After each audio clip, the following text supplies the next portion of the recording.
내일의 품격, 김성환의 시사야에서 챙겨가세요. 하루를 마무리하는 시간 꺼내보는 당신의 지식 창고, KBS 1라디오 김성환의 시사야.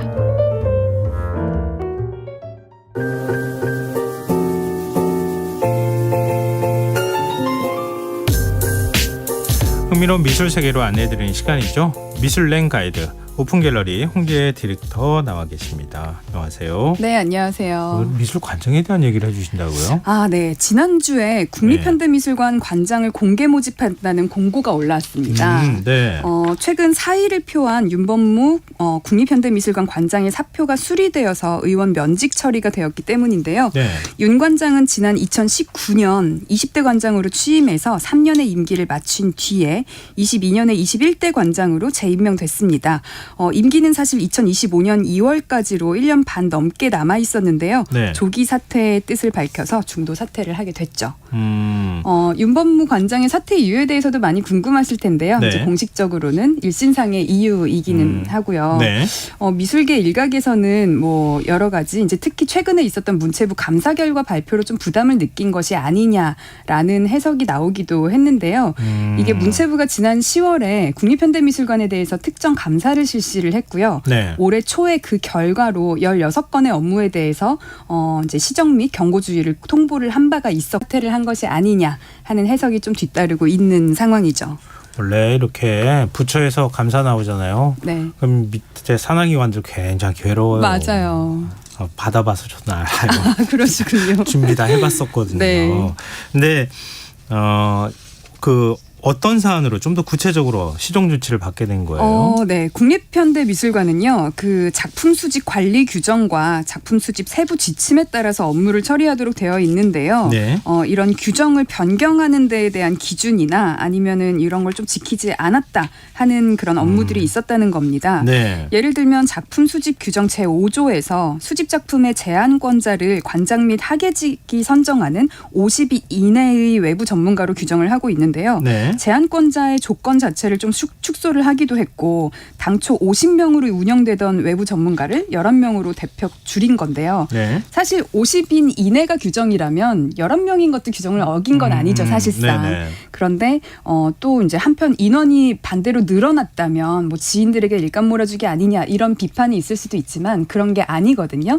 하지만 또 한편으로는 작품 구입 과정에서의 이제 좀 투명성이나 혹은 다양성 확보를 저해했다고 해석을 할 수도 있는 것 같아요. 네. 실제로 외부 전문가의 일반 구입 제한이 2020년에는 72건이 있었던 것에 비해서 21년에는 8건, 22년에는 34건으로 감소를 했다고 합니다. 그러니까 어떤 면에서는 다양성 확보 이런 부분이 좀 문제가 됐었던 것 같아요. 예산이나 아니면 조직 운영에 있어서 부적절한 부분들이 일부 있었다. 네. 이게 이제 감사 결과였었고 감사 네. 결과에 뭐 직접적인 영향을 받은 건지 아닌지는 확실치는 않지만 어찌됐든 네. 감사 결과 발표되고 난 다음에 네. 관장이 그만뒀다. 네, 이렇게 맞습니다. 되는 거네요.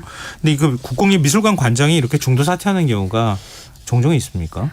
사실 근 20년 동안에는요. 임기를 채운 관장이 거의 없었다고 봐도 과언이 아닐 것 같아요. 그래요? 네, 실제로 네. 국립현대미술관의 관장 중에서 임기를 채운 사람은 지금까지 한 8명밖에 없는 것으로 알고 있고요.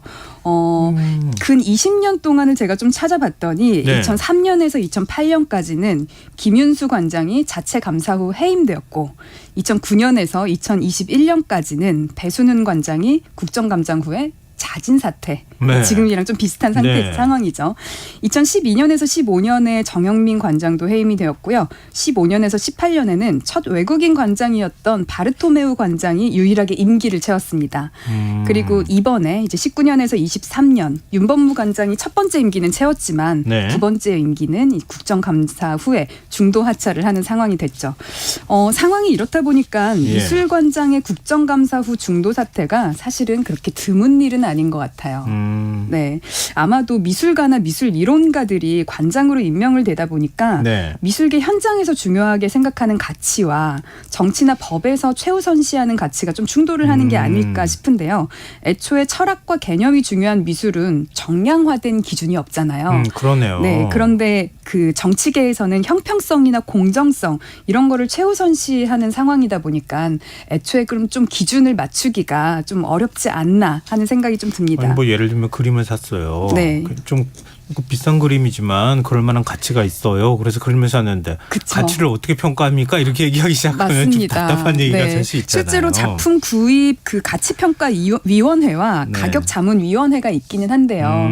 위원회에서 어느 정도의 그 레인지 선에서 이런 정도가 좋다 하는 것들을 다 같이 이제 최종 결정을 하기는 하지만 네. 사실은 그 상황에서도 여러 가지 변수가 있을 수 있고 그것이 맞는 거냐라고 한다면 또 사실은 전문가들로 구성된 위원회에서 결정했어요 말고는 사실 좀 특별한 기준이 없는 건 사실이죠. 윤범모 관장은 사실 미술계에서는 굉장히 중요한 인물이거든요. 아, 그래요? 네, 한국 근현대 미술사학회의 초대 학장을 맡기도 했고요.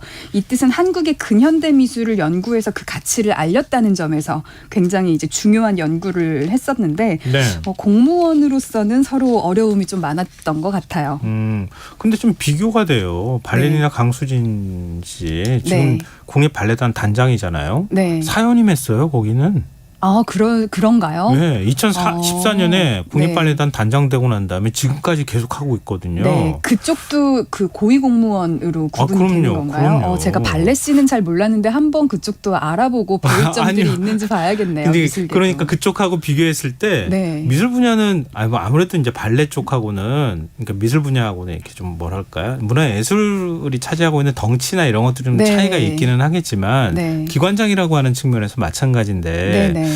왜 미술계는 이렇게 너무 관장이 자주 바뀔까? 이런 생각을 좀 하게 되는데요. 그러게 말입니다. 근데 미술관 관장은 보통 어떻게 뽑습니까? 우선 국립현대미술관 관장의 직위는 임기제 고위공무원 가급에 속합니다. 경력 개방형의 직위로 전문성이 특히 요구되는 직위이기 때문에 네. 임명이 아니라 공개 모집에 의해서 선발 시험을 거쳐서 임용을 하거든요. 그래서 이제 제가 초반에 공개 모집 공고가 올라왔다라고 한 건데요. 네. 국립현대미술관 관장에 지원할 수 있는 자격 요건으로는요. 미술 관련 분야에 10년 이상 혹은 박사학위 소지 후 7년 이상 재직한 경력 혹은 미술관 등 국내외 문화기관의 관리 및 경영과 관련한 5년 이상의 경력 혹은 비엔날레 등 국내외 문화예술 행사에서의 10년 이상의 경력 등이 있는데요. 네. 어떻게 해야 좋은 관장을 뽑을 수 있을까라는 질문에 사실 이 자격 요건은 좀 무의미하죠. 이건 가장 공식적인 공고에. 기본이니까요. 어찌 네. 보면. 저는 방금 말씀 주신 거에 좀 이렇게 포인트가 있지 않을까, 키가 있지 않을까 싶은데요. 네. 좋은 관장이 되기 위한 환경으로 애초에 3년의 임기가 좀 적지 않나 하는 의문이 들기는 하거든요. 우리가 잘 알고 있는 영국의 테이트 미술관 있죠. 테이트 네, 모던. 발전소를 네. 미술관으로 바꾼 거잖아요. 네, 맞습니다. 네. 그곳의 경우에는요. 니콜라스 세로타라는 관장이 1988년부터 2016년까지 28년이나 역임을 했습니다. 28년요? 네, 그럼 네. 몇 년임이에요, 이거는? 거의 그러게 10년임을 말입니다. 했다고 봐야 될 것 같은데. 네. 국국립미술관에서 이게 가능합니까? 영국의 테이트 미술관을 국공립미술관으로 알고 계신 분들이 많은데 네. 테이트는 국가미술관은 아닙니다. 아. 그렇다고 완전 살인미술관도 아닌데요. 네. 테이트는 정부 기관은 아니지만 정부 산하의 문화미디어 스포츠부의 후원을 일부 받고 있고요. 또 영국에서는 세계적으로 가장 유명한 현대미술관이다 보니까 네. 정체성 면에서는 국가미술관으로서의 위상을 갖고 있다고는 볼 수 있습니다. 하지만 그 운영에 있어서는 민영미술관과 비슷한데요. 28년간 역임했던 테이트의 세로타 관장의 인터뷰에 따르면 예. 테이트는 영국의 국립미술관이자 공공미술관이다라고 얘기를 하긴 하더라고요. 이렇게 그냥 얘기해요. 그러니까 네. 그 정책적으로 실제로 정부 기관은 아니긴 하지만 예. 이제 국가미술관이다. 되게 공공성을 띈 미술관이다라고는 이야기를 하고요. 예. 내가 관장으로 취임한 1988년에는 예산의 80%를 정부에서 받았고 지금 그러니까 이게 이 인터뷰가 이렇게 퇴임하기 직전인데 네. 최근에는 정부 지원이 30% 이내다.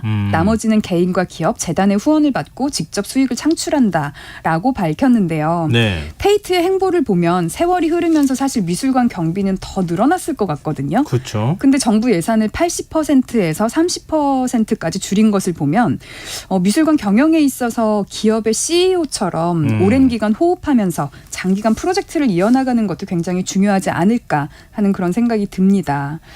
실제로 3년의 임기 속에서는 앞으로의 그러니까 초반의 1년은 지난 관장이 벌려놓은 프로젝트를 좀 수습하는 시간이 될 거고요. 네, 예산이 다 짜여져 있으니까 네, 보통. 여기만 기간 동안에는 가시적인 성과를 또 보여줘야 되다 보니까 단기간 반짝하는 프로젝트만을 위주로 진행하기가 좀 쉬운데 장기간 진행해야 되는 그런 의미 있는 프로젝트들도 있잖아요. 네. 이게 좀 상황상 환경상 쉽지는 않은 실정이죠. 좀 부러운데요. 잘 생각하면. 그렇죠. 그러니까 미술관 운영에 자율성을 준다는 거잖아요. 네. 그러니까 정부가 사실상 미술관은 누구 개인의 소유는 아닌데 네. 이건 공공의 소유라고 두고 네. 그렇지만 자율성을 주고 나니까 다른 데서 후원금도 모집할 수 있고 정부는 네. 거기에 최소한의 운영비를 지원해주고 네. 이렇게 하면 안 되나? 하는 근데 생각이 그게 갑자기 어떤 게 드는데. 먼저인지 모르겠어요. 아, 그렇죠, 오히려 그렇죠. 정부의 네. 자금을 80% 받다가 네. 30%만 받다 보니까 그런 게 가능해지는 건지 혹은 그렇게 했기 때문에 정부 자금을 적게 받게 된 건지 무엇이 먼저인지는 모르겠지만 부러운 네. 상황인 거는 확실합니다. 근데 그 미술관 운영하는 데 있어서 이렇게 장기적인 프로젝트를 만들어가는 건 매우 중요한 일이죠. 네, 그럼요. 네. 근데 미술관의 어떤 운영 방식에 있어서 네. 지금 외국 같은 경우에 테이트 모던 같은 경우나 아니면 다른 데는 어때요? 다른 곳이요. 테이트 모던의 사례를 우선은 조금 말씀을 드리자면요. 먼저 이제 그 미술 기관도 여타 행정기관들과 이제 동일한 운영 방식을 가져가야 할까 하는 의문이 테이트 사례로 보면 굉장히 많이 드는 게 사실이에요. 네. 특히 이렇게 전시 기획은 우리나라 같은 경우에는 통상 2년 전부터 어떤 전시를 할지 정해두거든요. 예. 그렇다 보니까 좀 다른 고려할 대안은 없을까 좀 많이 궁금해지는데요. 예. 테이트 미술관의 사례의 경우에는 이게 되게 좋은 사례 같은데 테이트가 총 4개의 기관이 있습니다. 원래 예. 우리가 잘 알고 있는 건 테이트 모던이죠. 예. 하지만 테이트 모던 이외에도 테이트 브리튼, 테이트 리버풀, 테이트 세인트 아이브스라고 이렇게 4개의 기관이 있고요. 네. 그런데 이 테이트 모던이 개관한 지 그렇게 또 오래되지도 않았어요. 예. 그건 알고 계세요? 네네. 잘 알고 계시는군요. 아니 제가 아는 건 중요한 게 아니니까요. 네, 설명해 많이들 주시면 될 굉장히 것 같아요. 예. 오래된 기관, 정통적인 기관이라고 국가산하 기관이라고 생각하시기도 하는데 네. 테이트 모던은 2000년에 5월 12일에 개관을 했습니다. 영국 정부의 밀레니엄 프로젝트의 일환으로 1981년에 문을 닫은 화력발전소를 테이트 재단과 함께 손잡고 현대미술관으로 변용한 그런 프로젝트를 진행을 한 건데요. 공사 기간만 8년. 네. 대단하군요. 이렇게 예. 장기 프로젝트를 하는 게 이제 짧은 임기로는 불가능할 거라는 거죠. 그러네요. 게다가 테이트는요, 울프 올린스라고 하는 브랜드 컨설팅 회사에 의뢰를 해서 대대적인 리브랜딩을 진행하기도 했습니다. 그러니까 사실은 제가 테이트 모던 갔다 왔어요. 갔다 네. 와서 이렇게 개관한 지 한 4-5년 한 6년쯤 지났을 때 가서 네네. 보고 와서 그 내용을 어느 정도 알기 때문에 제가 말씀을 드린 건데요. 네. 이 공공 미술 프로젝트를 국내에서도 그걸 많이 본떠와서 했잖아요. 그렇죠. 그래서 청주의 연초 시장 제조창이나 네네. 이런 것들을 바꿔가지고 네. 지금 굉장히 잘 운영하고 있다 이렇게 얘기도 듣기도 했는데요. 네. 그러니까 그런 면에서는 하여튼 굉장히 주목할 만한 사례가 되는 것 같아요. 맞습니다. 이거는. 근데 지금 미술관의 블렌딩이라는 얘기를 해주신다고요. 네. 테이트 모던은 세계에서 가장 성공적인 브랜드 글로벌 뮤지엄이라고 볼 수 있을 것 같아요. 네. 브랜드 뮤지엄이라고 하는 단어가 생소하게 들릴 수도 있는데요. 그냥 쉽게 생각하면 일종의 브랜드 혹은 이제 막 프랜차이즈 같은 뭐 이를테면 네. 구겐하임도 예. 구겐하임 뉴욕도 있지만 구겐하임 두바이도 있고 구겐하임 뭐 어디도 있고 예. 이렇게 여러 군데가 있듯이 그렇게 브랜드 하나의 브랜드를 가진 뮤지엄인데요. 울프 올린스가 이 테이트의 리브랜딩에 대한 목표를 삼았을 때 했는데 이렇게 했다고 합니다. 문화와 예술에 관한 것만큼이나 엔터테인먼트나 즐거움도 중요하다. 라고 밝히면서 그 경쟁 상대로는 다른 미술관이 아니라 사람들이 자주 모이는 쇼핑몰을 꼽기도 했다고 하는데요. 아, 그래요? 네, 이때 리브랜딩 할 때 진행했던 것들은 여러 가지가 있습니다. 테이트는요, 그러니까 테이트 모던은 2000년에 생겼지만 네. 테이트라는 그 이제 갤러리 원래는 더 테이트 갤러리라고 불렀고요. 네. 이건 옛날부터 있었는데 리브랜딩을 하면서는 그냥 테이트라고 부르자. TATE 이렇게 네 글자만 쓰도록 다시 말해서 앞에 정관사 더도 붙이지 못하도록 이렇게 철저하게 교육을 했다고 하고요. 네. 로고의 사용이나 패키징, 유니폼, 뮤지엄샵의 굿즈들까지 보통의 기업들이 갖고 있는 그런 브랜드 규정을 갖췄습니다. 근데 겉으로 보여지는 이런 것들 이외에도 의미 있게 변한 게 있는데요. 바로 전시 스타일입니다. 기존에는 빼곡하게 작품을 넣어서 붐비는 전시를 했었거든요. 근데 듬성듬성하게 이제 여백을 주면서 밀도가 낮게 작품을 전시하는 스타일까지도 이게 브랜딩을 진행을 하면서 채택을 했다고 해요. 네. 또 전시에 가보면 전시 서문 같은 글들 있잖아요. 예. 그런 게 굉장히 학술적이고 어렵게 써 있었는데 훨씬 대중 친화적이고 쉽게 쓰도록 그렇게 규정을 했다고 하고요. 그러니까 어떻게 보면은 전시 뭐 학술적인 연구 이런 것보다 네. 사람들한테 보여지는 방식, 친근하게 다가가는 방식 같은 면에서 많이 이렇게 노력을 한 것 같은데요. 이 덕분인지 테이트 모던은 개관한 지 10여 년 만에 세계 최고 수준의 현대미술관으로 자리를 잡았고요. 2009년 기준으로는 구겐하임 뉴욕의 관람객이 약 120만 명이었고 모마 뉴욕 현대미술관이 260만 명이었는데 테이트는 470만 명의 관람객을 유치했다고 하니 이제 대단한 성과로 볼 수가 있죠. 근데 이렇게 유연한 사고를 하니까 네. 그러니까 홍보 마케팅 잘하고 네. 또 작품도 좋은 것들 많이 갖다 놓으니까 전 세계에서 사람들이 네. 많이 보러 가는 거 아닐까? 맞습니다. 좀 근데 부러운데요. 또 뉴욕과 비교를 했을 때 네. 뉴욕보다도 이제 훨씬 잘 했다 보니까 좀 이렇게 어떤 면모에서 좀 이런 것들이 이제 효과적으로 발현을 했을까 궁금한데 네. 때로는 그래도 테이트는 영국에 있으니까 우리나라는 그게 좀 어렵겠지라고 생각을 할 수도 있는데 사실 제가 주목하는 거는 뭐 우리나라는 되냐 안 되냐 이것보다도 네. 테이트의 과거와 현재를 비교했을 때는 배울 점이 좀 많아 보이기는 해요. 그래요? 네. 우리가 잘 알고 있는 테이트 모던이 2000년 이렇게 2000년에 개관을 했지만 예. 실제로 테이트 재단의 시초는 1897년입니다. 오래됐네요. 네. 그리고 테이트 갤러리라는 이름을 사용했던 건 1932년부터인데요. 예. 세계적으로는 뭐 이렇게까지 유명하지는 않았던 이런 미술관을 2000년에 리브랜딩에 의해서 세계적으로 발돋움했다는 사실인데요. 세계 3대 미술관 하면은 테이트 그리고 모마, 퐁피두 이렇게 보통 뽑거든요. 예. 근데 이렇게 3대 미술관에 들어가기 시작한 게 뭐 채 20년 정도밖에 되지 않았다는 거죠. 우리도 얼마든지 할 수 있다는 거 아니에요? 근데 또 한편으로는요. 통상 연구기관이라고 생각되는 국립미술관에 브랜딩이 필요할까? 사실 필요하다. 이제 좋죠. 하면 좋겠죠. 네. 근데 브랜딩이라는 게 또 이게 돈이 들어가지 않겠습니까? 그럼 국고로 운영되는 국립미술관에서 전시 연구가 아닌 브랜딩을 하는데 비용을 쓰는 게 옳은가? 가능하긴 할까라고 생각해 보면 사실상 우리나라에서는 아직은 국민 정서상 쉽지는 않겠다라는 생각도 드는데 근데 좀 너무 무미건조하게 국립미술관 이렇게 하지 말고 미술관 네. 이름을 좀 지으면 안 돼요? 저희 그래도 국립현대미술관도 이제 모카라고 그럼 영어로 뭐 하면 브랜드 MMCA. 네. 자연스럽게 브랜딩이 되는 거잖아요. 네, 브랜드를 그렇기도 합니다. 브랜드화해서 뭔가 좀 미술관의 색깔들을 각각이 가져나갈 수 있게. 맞아요. 왜냐하면 맞는 국립미술관이 말씀이세요. 하나만 있는 건 아니잖아요. 네, 맞습니다. 여러 개 무슨 관 이렇게 나누잖아요. 네, 서울관도 있고 덕수궁관도 있고 과천관도 너무 있기도 재미없잖아요. 하고요. 그러니까 그걸 이름을 좀 지으면 어떨까 하는 생각이 그러게요. 드는데요. 맞아요. 근데 이렇게 하려고 해도 네. 아까 예산 말씀도 하셨지만 재정 자립이 굉장히 중요하잖아요. 맞아요. 테이트가 정부 자금을 80%에서 30%로 줄였듯이 우리나라의 국공립미술관도 이렇게 학술적인 연구 이외에도 미술관 경영에 대해서 한번 생각해 보면 어떨까 하는 마음인데요. 잘 만들어 놓은 전시를 더 많은 사람들이 즐기면 좋잖아요. 네. 그리고 그런 과정에서 아마도 재정 자립도 더 올라가지 않을까 싶은데 특히 요즘에는 해외에 나가 있는 친구들로부터 한국의 위상이 정말 높아졌다는 이야기를 많이 듣거든요.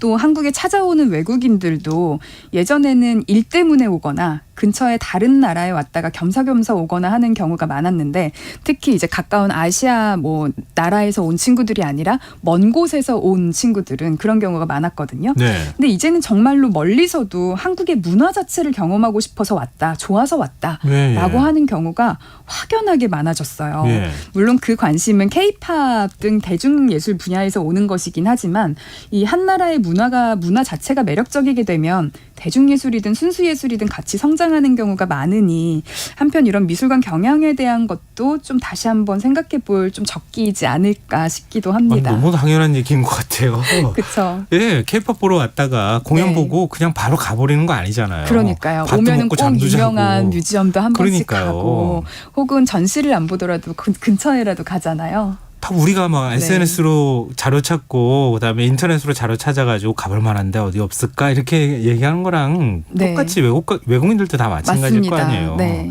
그러니까 잘 키운 미술관 하나가 네. 한 도시를 먹여 살릴 수도 있는데 하는 생각이 맞아요. 드는데요. 네. 근데 테이트 미술관 세로타 관장은 네. 원래 경영을 공부한 사람입니까? 아니면 원래 예술가입니까? 결과적으로는 미술사학을 전공한 미술사학자인데요. 케임브리지 대학교에서 미술사학으로 전과를 하기 전에 경제학을 전공했었다고 합니다. 이후의 커리어는 옥스퍼드 현대미술관 관장, 런던 화이트채플 갤러리 관장 등 미술에 관한 것으로 이제 계속 커리어를 꾸리기는 했지만 네. 경제학을 배웠던 것 때문인지 아니면 애초에 경제학과를 갔던 것 자체가 이제 사람이 경영적 마인드가 있었던 사람인 건지 모르겠지만 어쨌든 미술사학자지만 경영에 대한 좀 마인드가 있다라고 좀 볼 수 있을 것 같아요. 그렇겠네요. 이 정도면. 또 비교해 볼 수 있는 게요. 저희가 오늘 테이트 얘기만 했는데 뉴욕 현대미술관 모마에도 지금 현재 있는 관장이 글렌 로리라고 하는 관장이거든요. 네. 글렌 로리 역시 미술사 학위를 받은 미술사학자지만 경영자 마인드를 가진 대표적인 관장으로 알려져 있는데요. 이를테면 큐레이터 개인이 독립적으로 일하던 구조에서 큐레이터를 관리하는 상위 큐레이터 직급 이제 신설을 해서 네. 관리자 구조를 이제 만들고요. 그리고 또 마케팅과 커뮤니케이션을 보강해서 큐레이터들을 지원하게 만들면서 큐레이터가 효율적으로 일할 수 있는 그런 시스템을 만드는 조직 개혁을 했다고 하는데요. 또한 PS1이라고 하는 현대예술 전문센터를 인수해서 M&A를 통한 규모의 경제를 달성하거나 네. 기업들과 파트너십을 맺는 등 미술관 경영에 있어서는 통상적인 기업과 같은 이제 기업 경영과 같은 그런 행보를 보이고 있거든요. 그러고 보니까 글렌 로리 관장도요. 네. 1995년에 처음 관장으로 임명됐어요. 예. 그리고 지금까지 연임하고 있거든요. 그럼 몇 년이에요? 그러면은 그게? 28년이죠. 세로타 비슷하네요. 관장도 28년이고 모마의 글렌 로리 관장도 28년째인데 세로타 관장은 이제 그만뒀고 네, 이제 지금은 이 사진으로만 나와 있고 네. 글렌 로리 관장은 이제 아직도 현역이죠. 실제로 계약상으로는 25년까지라고 하는데 이제 또 연임을 할지 좀 궁금해지기는 하네요. 글쎄요, 이렇게 전문성을 존중해주면서 네. 예산을 지원해주고 좀 자율적으로 운영해보라. 네. 이렇게 해주면 안 되나 하는 생각이 그러게 말입니다. 드는데요. 또 한편으로는 한 명의 관장이 그러니까 이제 예산 부분을 떠나서 30년 가까이 역임한다는 것의 의미가 하나의 기관이 하나의 정체성을 가지고 그러니까 이전 역임자가 했던 것들을 내가 이어서 하거나 다른 면모를 또 보여주기 위해서 새로운 걸 노력하거나 이런 게 아니라 좀 하나의 정체성을 네네. 갖고 지속적으로 꾸준하게 좀 같은 길로 성장할 수 있도록 하는 것도 좀 포인트가 아닐까 싶은데요. 아무쪼록 이번 22대 국립현대미술관 관장은 누가 될지 모르겠지만 네. 누가 되었든 임기를 모두 채울 뿐만이 아니라 예.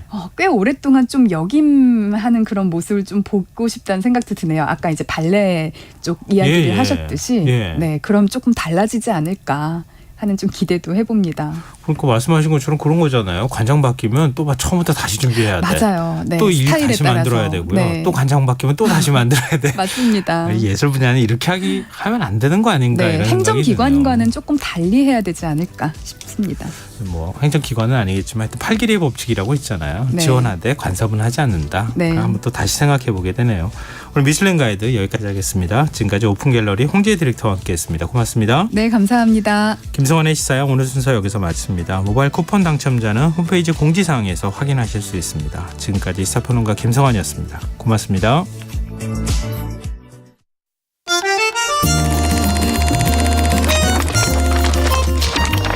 강유정의 영화관, 정여울의 도서관.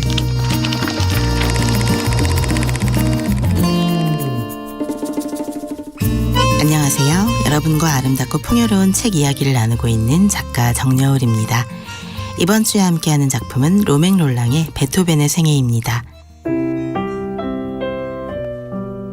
독일 본에 있는 베토벤 생가의 명물 중 하나는 정원에 나란히 늘어서 있는 다채로운 베토벤의 두상들입니다. 온갖 예술가들이 각자 자신만의 스타일로 빚어낸 베토벤의 조각상은 베토벤의 고독과 불안을 생생하게 드러냅니다. 베토벤 두상을 수없이 관찰해 보았지만 남아있는 베토벤의 얼굴 중에는 웃는 얼굴이 하나도 없습니다. 베토벤을 만나본 사람들은 그가 웃을 때조차도 얼굴을 찡그리고 있었다고 이야기합니다. 그의 웃음은 기쁨을 자주 가져보지 못한 사람의 어색한 웃음이었습니다. 그가 가장 많이 보이고 있던 표정은 바로 우울과 고뇌, 사라질 줄 모르는 슬픔의 표정이었습니다. 약혼까지 했던 연인 테레제와 헤어진 뒤 베토벤은 엄청난 시리의 나날을 보냈습니다. 그는 자신을 가엾은 베토벤이라 칭하면서 스스로 이렇게 탄식합니다. 이 세상에 너를 위한 행복은 없다. 이상의 나라에서만 너는 진정한 친구를 얻을 수 있을 것이다. 하지만 운명을 탄식할 때조차도 베토벤은 자신의 사명을 보았습니다. 너는 이미 너 자신을 위해서는 살 수 없는 것이다. 다만 다른 사람들을 위해 살아야 하는 것이다. 너에게 남아있는 것은 오직 너의 예술 속에 있을 뿐이다. 살아생전에 완전히 의지할 만한 반려를 찾지 못한 베토벤은 자신의 예술 속에서만 구원의 빛을 찾을 수 있었습니다. 지독히 외로웠던 베토벤의 삶이었지만 그의 음악에 여전히 의지하며 살아가는 사람들은 전 세계에 존재하고 있습니다. 빈 교회에 있는 하일리겐슈타트로 요양을 떠나기 전 베토벤은 절망적이었습니다. 젊었을 때부터 알아오던 귀병이 점점 심해져 거의 청각을 잃어버릴 위험에 처해 있었습니다. 그는 몇 년간 누구에게도 그 고통을 차마 말하지 못했습니다. 청각을 잃어버리는 것만큼이나 다른 사람이 나를 어떻게 생각할까라는 문제 때문에 두려움을 느꼈습니다. 하지만 의사의 권유로 한적한 하일리겐슈타트로 요양을 떠난 그는 생애 처음으로 제대로 된 휴식을 취하게 됩니다. 그 속에서 베토벤은 죽음을 각오한 채 유서를 남기고 오히려 그 유서를 쓴 뒤에 예전보다 훨씬 폭발적인 창조력으로 수많은 곡들을